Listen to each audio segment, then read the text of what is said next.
Hi, I'm Cristián Simonetti from the Anthropology Department at the Catholic University in Santiago, and this is a video abstract for my paper entitled The Petrified Anthropocene, which will be published soon in Theory, Culture and Society. My paper theorizes about the ways in which different scholars across the science and the humanities have been mobilizing the Anthropocene concept, which I do through an analysis of the way scientists conceptualize time, a theme I became interested in nearly 10 years ago while conducting ethnographic research with geoscientists. This image of an object included in a major exhibition on the Anthropocene neatly captures the point of the article. The exhibition, held throughout most of 2015 and part of 2016 at the Deutsches Museum in Munich, included a specially arranged Anthropocene cabinet of curiosities.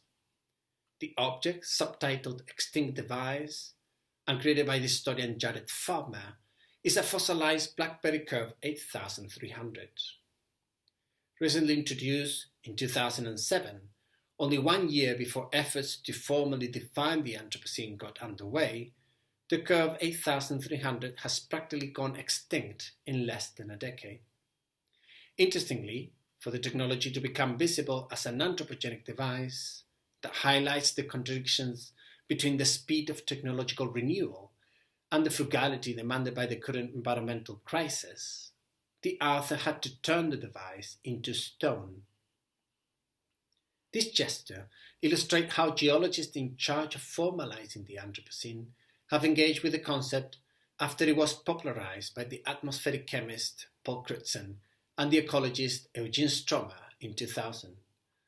Although to a number of science and humanities scholars, the Anthropocene corresponds to a present reality calling for immediate action, geologists leading the efforts to formalize the term have adopted a particularly cautious attitude, withholding their acceptance of the reality of this epoch.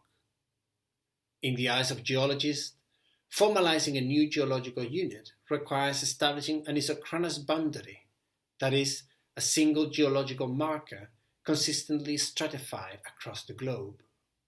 Accordingly, the recent impact of human society on Earth processes has to become stone before geologists can consider it part of Earth history. My article untangled the contrast between these different temporal attitudes, arguing that the conservative tendency among geologists to ground knowledge on solid strata corresponds to what I describe in reference to the philosophy of Henri Bergson as a fossilized view of becoming. Unlike the forward-looking attitudes of a number of scholars involved in discussions about the Anthropocene, geologists tend to hold a retrospective and punctuated understanding of change. This understanding, I argue, is related to a particular view of Earth history as a varied sequence of platforms onto which traditional disciplinary boundaries are mapped. In turn, this view coincides, I suggest, with the separation of earth and sky onto which dualisms of matter and meaning have been traditionally mapped in the Western intellectual tradition. I argue that this contrast between a solid earth and a fluid atmosphere marks the differences between the stratigraphers leading the formalization of the concept and both earth system scientists who originally proposed the term and humanities scholars who have been actively engaged on the political implications of the proposed term. While geology tends to concentrate on solid facts that are buried below ground, earth system scientists and humanities scholars care about processes that flow in between, but mostly above ground, before they have precipitated into stone.